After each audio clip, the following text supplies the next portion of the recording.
नमस्कार, आप देख रहे हैं YIS न्यूज। संभल के चंदौसी में बनी बावड़ी को बिलारी के राजा चंद्र विजय सिंह ने अपनी संपत्ति बताते हुए किया दावा। राजा के सहसपुर बिलारी के वारिस और पूर्व सांसद राजा चंद्र विजय सिंह ने संभल के चंदौसी में बनी बावड़ी को अपनी संपत्ति बताते हुए कहा कि अन्य लोग जो भी दावा कर रहे हैं हम उन्हें नहीं जानते हैं।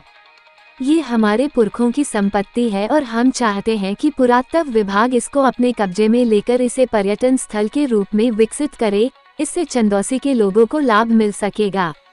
संभल में विद्युत चेकिंग के दौरान भोलेनाथ का बंद मंदिर मिलने के बाद से लगातार संभल जिला प्रशासन ऐसे परिसरों की तलाश कर रहा है जिस पर लोगों ने अतिक्रमण कर कब्जा किया हुआ है। इसी अभियान के दौरान चंदौसी में 3 मंजिला बावड़ी मिली है।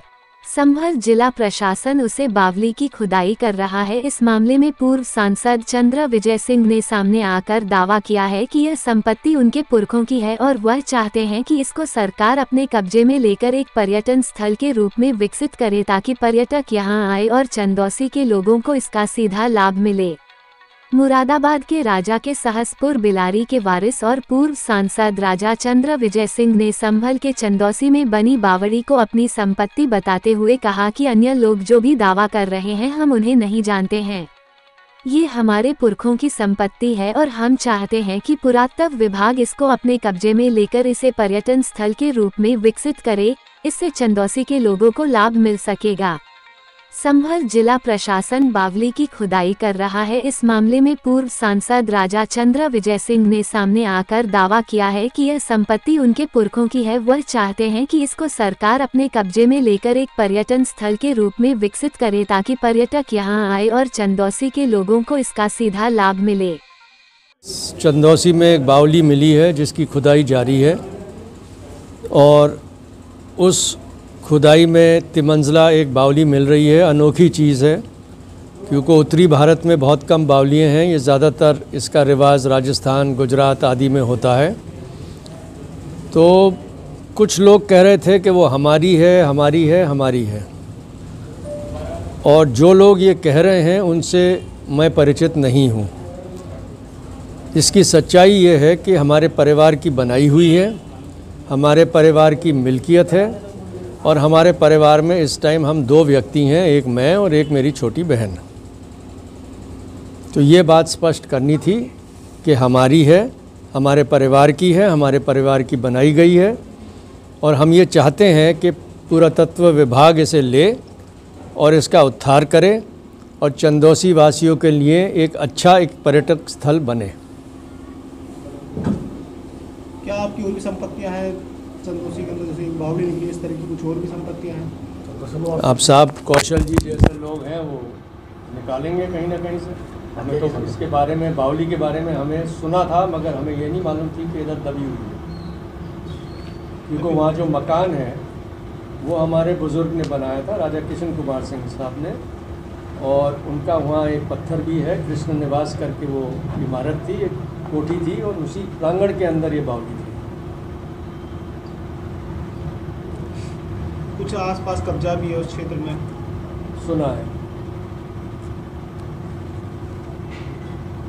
तो यानी आप जो लोग कह रहे हैं कि हमारी उनके आरोप निराधार जो कह रहे हैं, मेरी समझ से मैं तो ये प्रशासन से कहूँगा कि पुराने रिकॉर्ड खंगालें, देख लें, सच सामने आ जाए।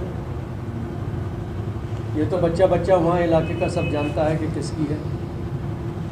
साहब वहाँ पे कई लोग ये दावा अपने होने का दावा जो करते हैं, तो आपका भी दावा है कि अपना है, तो ऐसे में क्या कुछ प्रूफ है उस चीज़ को लेकर? पुराने रिकॉर्ड देख लिए जाए। हमारे पुरखों का वहाँ मकान था, हमारे पुरखों के प्रांगण के अंदर ये बावली है, उन्हीं की बनाई हुई है। मैं सनातन सेवक संघ प्रांत प्रचार प्रमुख कौशल किशोर वंदे मातरम। बावड़ी और बाकी बिहारी जी की शिकायत मैंने श्रीमान जिलाधिकारी महोदय संभल और माननीय मुख्यमंत्री से करी थी।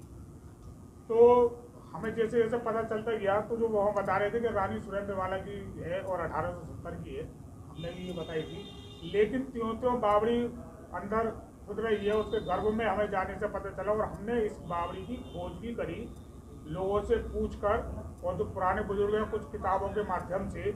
तो हमें ये पता लगा राजा कृष्ण कुमार जी के परदादा राजा आत्माराम जी ने 1700 उसमें 1700 में ये लगभग बनवाई है बावड़ी, क्योंकि उनका मुरादाबाद से बदायूं और बिजनौर ये इनके लश्कर से इनकी रियासत थी। चूँकि चंदोसी हमारी सेंटर में पड़ती है मुरादाबाद और बदायूं के, तो उनको लश्कर को रोकने के लिए, लश्कर का विश्राम करने के लिए ये बावड़ी का निर्माण कराया गया। अब बात आ रही है कि तरह तरह दावेदार पैदा हो रहे हैं। एक शिप्रा गेरा नाम की महिला ने इस पर करा था कि ये मेरी दादी थी रानी सुरेंद्रवाला। रानी सुरेंद्रवाला रानी नहीं थी। जब इतिहास को खंगाला गया, वो एक नर्तकी थी। नर्तकी के रहने साथ राजा जगत कुमार जी ने उन्हें एक स्थान दे दिया कुछ समय के रहने के लिए, बसेरा करने के लिए। लेकिन उनके साथ जो नर्तकी दूसरी रामकली और चंद्रवती आई थी, तो उनकी शादी ताराचंद मल्होत्रा जो साइकिल से कपड़ों की फेरी करते थे वो उनसे हुई थी।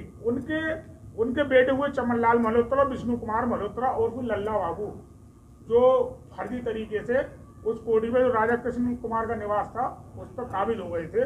उनकी 5 पुत्रियां थी जिसमें शिप्रा गेराजी हैं। शिप्रा गेराजी ने भ्रमित करने के लिए, अपने आप को हाईलाइट करने के लिए वो अपनी बावड़ी बताने लगी। और बावड़ी के जो असली वंशज हैं, राजा कृष्ण कुमार के राजकुमार जी, राजा जगत कुमार जी और रानी प्रीतम कुमार जी और उनकी पुत्री राजकुमारी इंद्रमोहनी से राजा चंद्र विजय सिंह जी सामने है। तो असली वंशज का ये पूरा खाका यहाँ निकल कर आया है। और जो भी दुष्प्रचार कर रहा है, शिप्रा गेराजी जी को भी मैं चैलेंज करना चाहूँगा कि वो आए और अपने बताएं वो किस प्रकार से बता रहे हैं। और माननीय राजा जी का भी ये कहना है कि जो पूरा तत्व विभाग है इस ऐतिहासिक चंदोसी की ऐतिहासिक धरोहर को पूरा तत्व को सौंपने के लिए तैयार है। और श्रीमान जिलाधिकारी महोदय जी से भी राजा साहब की बात चल रही है और वो लिखित में देने को तैयार है कि इसे सरकार अपने कब्जे में ले और इसे एक ऐतिहासिक निर्माण, और जो भी राजा साहब से भी अगर बनता होगा इसके बावजूद भी उस ऐतिहासिक निर्माण में या अन्य और किसी उसमें सनातन धर्म की परंपरा को जीवित रखने के लिए राजा साहब हमेशा तत्पर तैयार है। और राजा साहब ने पूरा प्रशासन को आश्वासन दिया है, कभी भी किसी भी लायक भी और जिस समय भी जरूरत राजा साहब की पड़ेगी तो इस बावड़ी की सुंदरता के लिए, अन्य सनातन धर्म की जो बांके बिहारी का मंदिर निकला उसकी सुंदरता के लिए राजा साहब हमेशा तत्पर हैं। जैसे पूर्व में राजा साहब के बुजुर्ग सेवा करते आए हैं जनता की, ऐसे ही राजा साहब हमेशा तैयार हैं। राजा साहब, जो बावड़ी चंदोसी में निकली है, कई लोगों का दावा है कि दावा ये कर रहे हैं कि हमारी संपत्ति है। इस बारे में क्या कहना चाहिए? सब कागज़ खंगलवा लीजिए, ये प्रशासन खंगलवा ले कागज़, देख ले किसकी है। आपके लोगों ने भी ये दावा किया कि ये हमारी है और साक्ष्यों द्वारा ये पता भी चल रहा है कि देखिए, अब बच्चा वहाँ जानता है किसकी है। इस बारे में संबल प्रशासन से आपके? मैं तो संबल प्रशासन से यही कहूँगा कि शीघ्र अतिशीघ्र पुराने रिकॉर्ड देखें और ये अगर सिद्ध हो जाता है कि जो लोग इस पे दावा कर रहे हैं उनका कोई अधिकार नहीं है और हमारे बहन का 2 का अधिकार है, तो प्रशासन ने फ़ौरन उसको अपने अधीन ले लेना चाहिए, पर्यटक विभाग को दे देना चाहिए या ASI को दे देना चाहिए। साक्ष्यों के अनुसार ये कितनी पुरानी बात है? मेरे अंदाज से जो मैंने सुना है लगभग 200 साल से ऊपर की है। और जो मकान बना था वो लगभग 100-125 साल पहले बना था। वो हमारे ग्रैंडफादर ने बनवाया था। कितने मंजिल लगभग और कितने एरिया में? सुना है कि 20-30 बीघे में था पूरा मकान वगैरह, और मकान तो अब शायद खंडित हो गया है। और ये बावली के सुना है 3 मंजिल हैं ज़मीन के नीचे।